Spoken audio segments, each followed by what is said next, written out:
Studios just released another Campaign Evolved Q&A, and this one, unlike last time, isn't a total plane crash. In fact, they've announced that they've actually kind of fixed a major problem with Campaign Evolved. Yes, this Q&A thankfully has no major stingers or L's in it at all.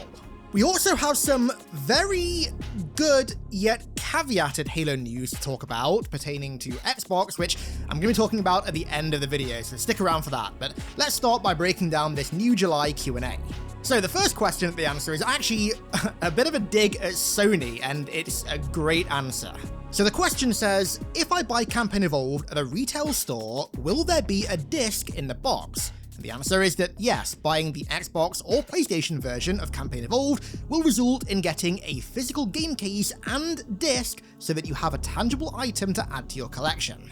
And if you don't know why Halo Studios are making such a big deal about this, or anyone in general, then, well, let me explain, because the reason is actually really bad.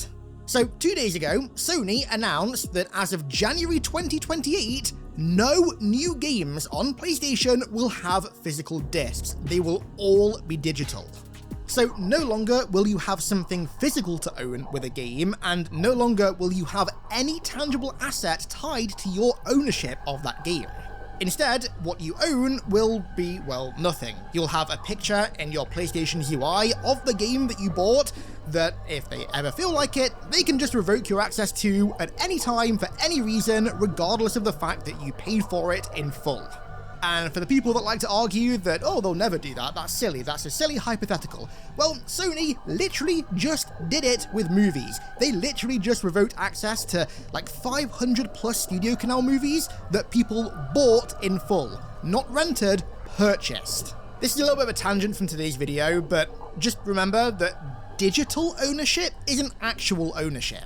This whole thing is not their way of helping games stay lower in price by cutting manufacturing costs. Like, no, games are still the exact same price on digital storefronts as they are in physical stores. Literally all this is a way for Sony to stop secondhand game sales and to force people to have to buy games at whatever arbitrary price they choose, which is always full price, from an official store. I mean, you look at Activision, for example, they still sell COD 4 for £20, how many years? 19 years after the game came out. £20 still, and don't even get me started on like all the Black Ops 1 DLC, for example, that again is still full price 15 years later. The only reason they do this is so that you have no option but to buy games and DLCs in this way at whatever price they choose. It's literally just the embodiment of you will own nothing and be happy. Unfortunately, that's the way that everything seems to be going.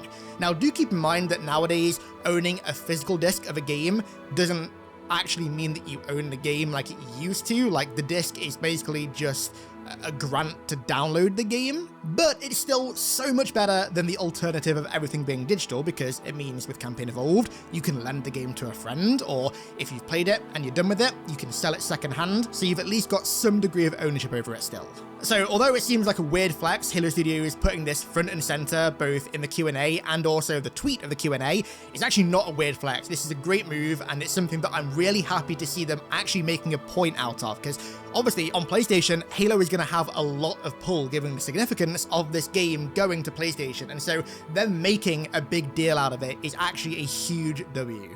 Anyways, back to the topic at hand. The second question doesn't actually pertain to the title of this video, but, you know, the more I think about it, it actually really does. Has Campaign AI got an improvement since the preview with creators? Yes, that was a preview build. Over the last few weeks, the dev team have been polishing and improving elements of the game, including AI behaviors. Now, I just want to say, I actually got a little bit of shit for pointing out how broken the AI was in our preview build. I actually genuinely had some people pulling El Clasico and telling me to stop nitpicking. Well, that nitpicking just made the game better for everybody, so you're welcome. On the real though, this is why constructive criticism is so important. I mean, after my video release talking about the AI, I actually sent a load of clips of instances of the AI just not working properly over to Halo Studios, and clearly they listened and clearly they've acted on it, which is great. W's all around. Okay, these next two questions are quite small, but also kind of important. So the first one is there any friendly fire when playing in co-op? Of course, screwing over your friends in co-op is like the main part of playing co-op, right? And the answer is that yes, and you get to choose. The host can choose to turn friendly fire on or off, but just know that if you turn friendly fire off, I will judge you for it. And then the other question pertains to weapon dropping, the mechanic that they added in Halo Infinite, where you just hold weapon switch and it drops a weapon on the floor, meaning that you don't have to go and find another weapon to swap it for to drop it. Now, in my build, that didn't work. I tried it several times, it just didn't work. But apparently, that's not the case with the full game. The full game has weapon dropping, which is good. I like that feature. Okay, enough carrot dangling, let's address that title. So the title pertains to the machinima mode that they're going to be adding. So yes, Campaign Evolved has a machinima mode that doesn't require any unlocking, doesn't require a skull to work. You just hold a button combo down and you can detach your camera and basically do whatever you could do in Halo 5 and Halo Infinite's machinima mode. That being pans in free cam, controlling your Spartan whilst the camera is fixed, and also lowering your weapon, which is a great addition to campaign, which I actually don't think has ever been in a campaign before. Now, the addition of this machinima mode to me feels like a little bit of a kind of knee-jerk last-minute addition in response to the, frankly, absolute hellfire they got last week for announcing that the game doesn't have a photo mode or theater mode. And, well, my thoughts on this are kind of mixed. So, speaking solely as a creator, this is actually a great addition for me personally, because a lot of the videos that I make and want to make about this game require some kind of free cam to be able to gather the cinematic B-roll that I use so much in videos. And gathering that B-roll simply isn't possible with blind and acrophobia. I can't do it, right? And so the addition of a mode like this makes it very useful for someone like me, because I can do, which is great. But machinima mode is not an adequate replacement for theater mode or photo mode, nor should people treat it as such. For example, you can't get any footage of actual gameplay without being in a co-op lobby and having somebody else fight the AI whilst you're sat in a corner somewhere with your camera detached. Whereas, of course, in theater, you can free cam around your entire level scenario in whatever way you want. You can't do slow-mo or speed the game up like you can in theater. Nor can you pause the game and freeze the AI and get certain footage of them whilst they're frozen like you can in theater mode and also photo mode. You can't tilt the camera, change the aperture of the lens, or do any kind of stylization, at least in engine, like filters, depth of field, etc., like you can in a photo mode. It is a great last-minute addition that is way better than blind and acrophobia, but it does not fill the same role as a theater mode nor a photo mode, and I'm actually begging people not to treat it as a replacement for either of those features. It's great, but this cannot be a replacement for them going forward. At the very, very least, the Halo 2 and Halo 3 remakes need to have campaign theater and a photo mode. Hell, Halo 7 and I think really every game should have those features, but at the very least, the successive remakes absolutely should do. There is genuinely no excuse for a campaign-only remake in the current era of remakes and games that is launching on Reach's BAM engine, that was the last engine to have campaign theater, to not have campaign theater or a photo mode. That cannot be the case moving forward, whether there's a machinima mode or not. Oh, and also, not on the same note, but also, if you're not subbed to my new Halo channel yet, Cryosleep, then make sure you go and sub. It is the perfect source for mega long-form Halo content for you to vibe to or just sleep to. I mean, videos right now on the channel are uploaded and scheduled up until like mid-December. There is a ton of content that is going to be releasing every Friday on that channel, so make sure you're subbed. Anyway, moving back to some objectively great news with no caveats or downsides, they've announced that at launch, Campaign Evolved is going to be working on handheld devices. It's received the highest ratings on both Windows handhelds and also the Steam Deck, which is great. I'm not kidding, this bad boy is genuinely one of the best pieces of technology I've ever bought, like honestly. It's kind of become a Bloons Tower defense machine for me, and that's not slander. I mean that in the greatest way possible, and the fact that Campaign Evolved is just going to work perfectly day one on this bad boy is really, really good. It is deadass the best handheld console I've ever bought, even going back to the Game Boys. Genuinely, Steam Deck is the GOAT, and very nice that Campaign Evolved will be running flawlessly on it day one. The next question is, are the physics fun? And they answer that question by simply saying yes.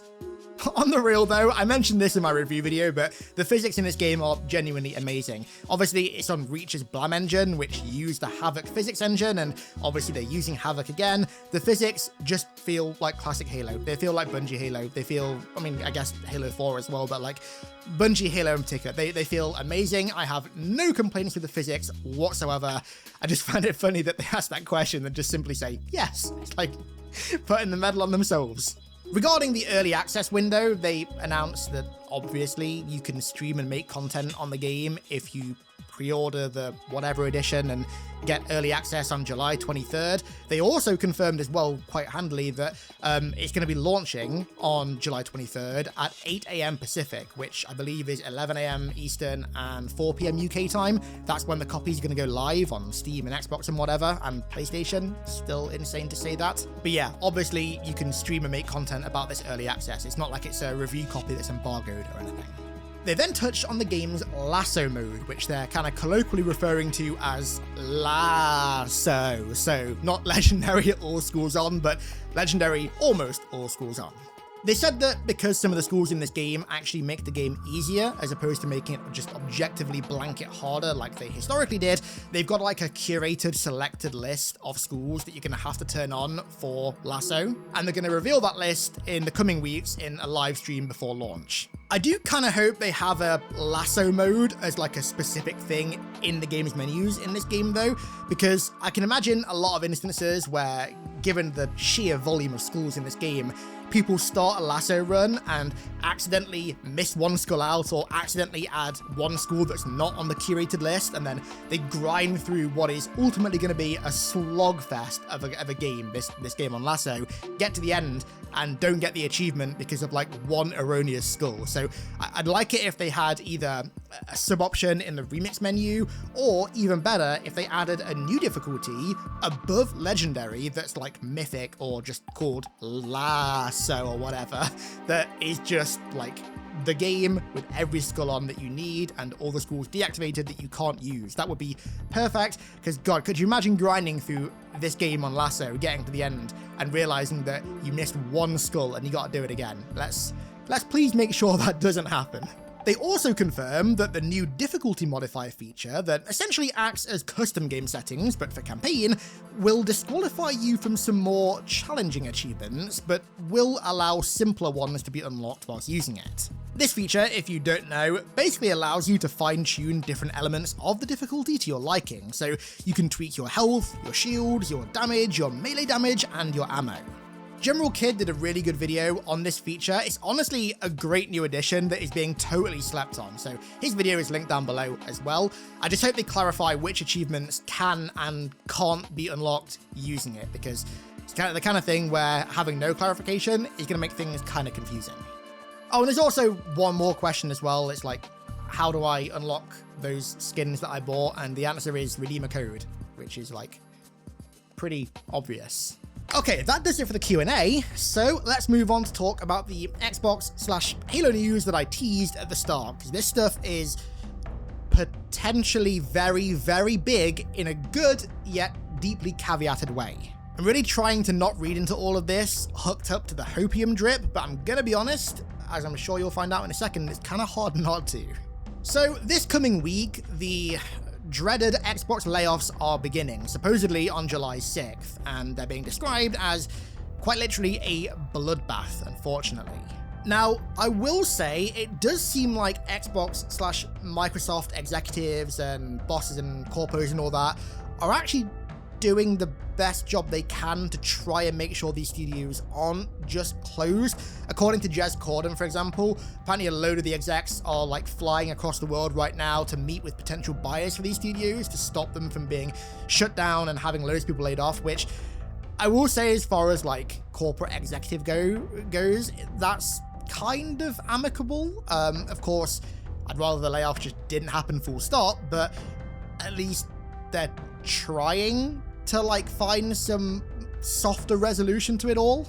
Now, I don't want to get fully into the weeds about these layoffs until they inevitably happen. I mean, I don't want to full stop, but I'm not going to sit here and theorize about them. But what I do want to talk about is something that Jez spoke about yesterday pertaining to how they are going to impact Halo, and not in the way that you might think. So somebody asked him if Halo Studios were one of the studios that were in negotiations for being shut down or spun off, and like, tangent, obviously not. Like, regardless of what you think of Halo Studios, like, obviously they're not going to shut them down. They definitely aren't going to. But Jez replied that Xbox is very, very, very heavily evaluating how Halo is run, and some of these cutbacks will result in allocating resources towards fixing Halo. Watch this space. Then, in reply to another guy asking about the outsourcing of the Halo IP, Jez said, "I think you may be right. I expect more collab from the Call of Duty studios here. Let's wait and see."